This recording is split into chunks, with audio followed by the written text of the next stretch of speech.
Hey YouTube, this is my All-American Life, and I'm coming back to you with another video. I'm sorry, it's been a while.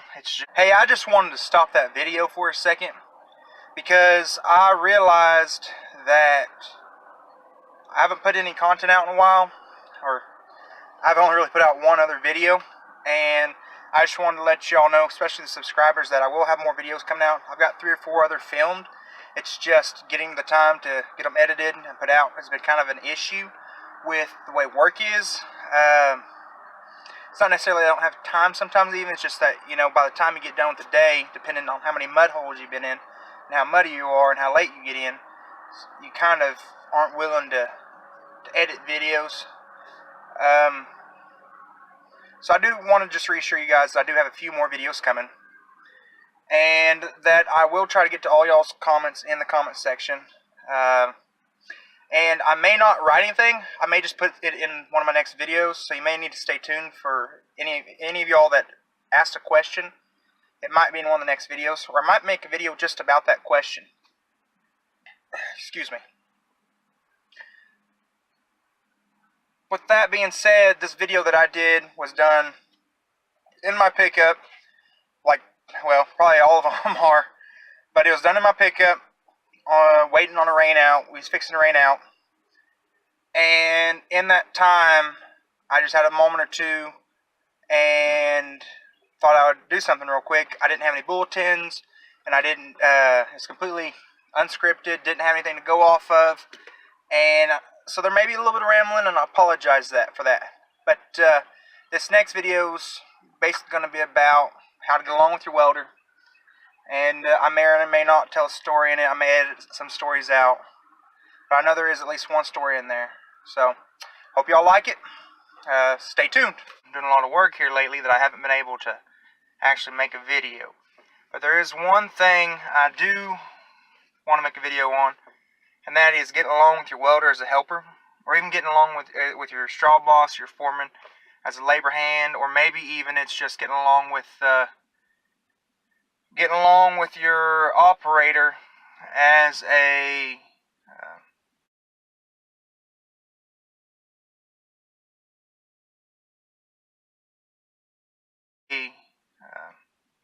well, our company doesn't have them, but as a swamper.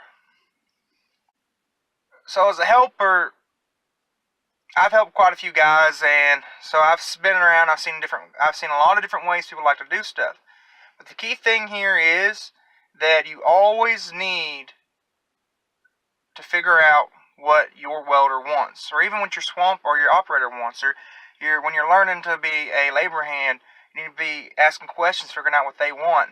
I seen a really shitty helper the other day, and he just would not try to get along with his welder. And needless to say, he's not a helper anymore, but you as a helper, you need to be open to learning new things and changes and figuring out what your welder wants. And this guy,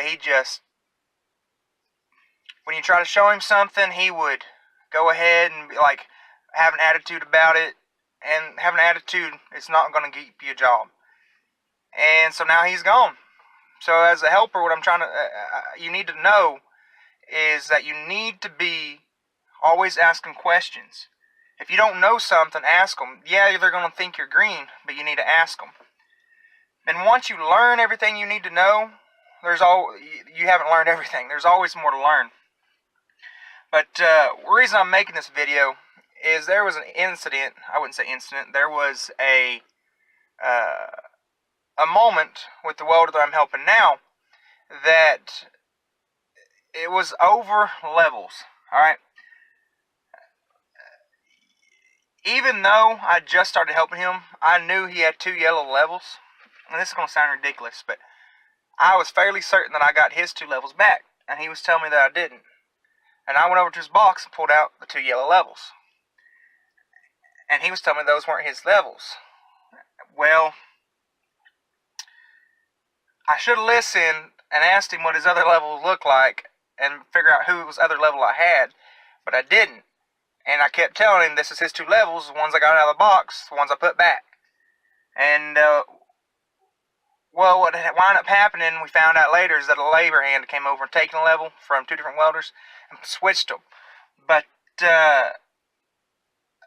me and he kind of got heated there for a second, because I was sure that, as a helper, I didn't want to have messed up, and I was sure that I'd done right, and I had only gotten his levels out, but I didn't listen to him. And that's one of those things you got to do. You got to listen. If you're not listening, you're not going to really be getting along with your welder, because if you don't know what he's saying, or you don't understand what he's saying, if you don't try to understand what he's saying, if you keep a closed mind, you and him just ain't going to get along. You're going to butt heads, and that can cause some friction. And don't really want to say relationship with your welder, but you've always got to be, you basically got to live with this guy. You're with him every day, 60, 70 hours a week, and you're always together. Even if sometimes you ride to work together, and sometimes you even go out to eat dinner with him. You're always with this guy, right? So you don't want to have any friction. So probably the best thing you can ever do as a helper when you get with a new welder, or if it's your first welder, is basically ask him, hey, ask him for some feedback. Hey, did I mess up? Or what can I do to be better? Or is there something, can you show me to do this? Don't ever just assume you know how to do something, and don't ever just wait around and wait to be told to do something. Always be asking, because if you're not thinking ahead, your welder's not going to like you and want to keep you. I've seen some helpers get ran off because they just stood around all the time and they weren't trying to think ahead. If they were trying to think ahead, they'd probably still have a job. So it kind of goes back to ask your welder what he wants. If you're not asking your welder what he wants and you're just standing around, you and him ain't going to get along, because he's going to think you're a worthless piece of crap. And even though you may have a good work ethic, if you're not asking what needs to be done and learning, you're not going to get very far as a helper. And I know this from a fact, from my own experiences, and from seeing other helpers get ran off, or other helpers be talked bad about because they weren't thinking ahead, or they were lazy, or they just, they weren't helping their welder in the way they needed to. I'm not saying you need to be butt buddies with your welder. What I'm saying is you need to always be trying to get along. We don't come out here on the job site to have a bad day. If you and your welder can get along, it's going to make your job a hell of a lot easier. He'll help you roll up. He might fill up your bucket for you while you're doing something else. If you and your welder get along and he appreciates you and you appreciate him, it's going to make your job a lot easier too. So let's say you come out of a tie-in and you've got to carry the grinder, the buckets, you got to carry the box, all the cables out. Well, if your welder likes you, he's not just going to sit in the truck. He's going to roll up and help you roll up, maybe pull the leads out, or generally most of them aren't going to just sit there and be lazy. They're going to help you if they like you. If not, they're just going to let you do your own thing and go ahead and go over and talk to the foreman and BS a little bit. But moral of this story, I guess, is always ask your welder what you can improve on. Maybe go ahead and ask them what they want. Have them show you where they want their tools. Have them show you where they like their stuff. And if you can be perfect every time, you're going to keep a job. And I'm not saying be perfect. I mean, if you can be better than their last 10 helpers, they're going to want to keep you around. And then maybe they'll even start to let you use their welder, practice a little bit. And the same thing goes for labor hands and for swampers. If you're a swamper, don't just be standing around outside the track hoe. Be asking your operator what you can be doing to help him. Cleaning out the tracks whenever he's doing nothing, greasing the track hoe, or maybe he'll let you get in that track hoe during breaks or when it's cleanup time and start cleaning up the right of way. Stuff that's not going to be any danger. Maybe he'll let you on, especially if there's no inspectors around. Kind of goes back to labor hands. If you want to be the spacing hand, you get in real good with your foreman or your spacing hand as an operator on the front end or something. Start hanging out with that spacing hand, get along with him, making some connections, and basically show him or to let him know you want to learn, and he'll definitely show you. And if you can get along with all these people, when it comes to layoff times, you get their numbers and they really like you. Basically, this oil field, it comes down to another thing is just keeping a job. People are going to get laid off. Question is, are you going to be the one that gets laid off? So if you can be, I wouldn't say buddies, but if you can get people to like you, make some connections, get their numbers, find another job won't be too difficult. Especially if it's with the weld boss or a foreman or something where they can just, you call and say, hey, I'm needing some work. Or maybe it's another welder. He's off in North Dakota. Says, yeah, I need a good helper. I liked working with you. I'm about ready to fire my own helper. I'll see what I can do. And next thing you know, a week later, you're in North Dakota. Just the way it is.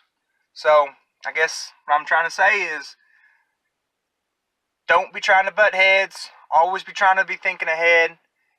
Always be trying to learn. And try to get along with your welders, man. There is a lot of instances that I can tell you about moments that could have went bad that didn't.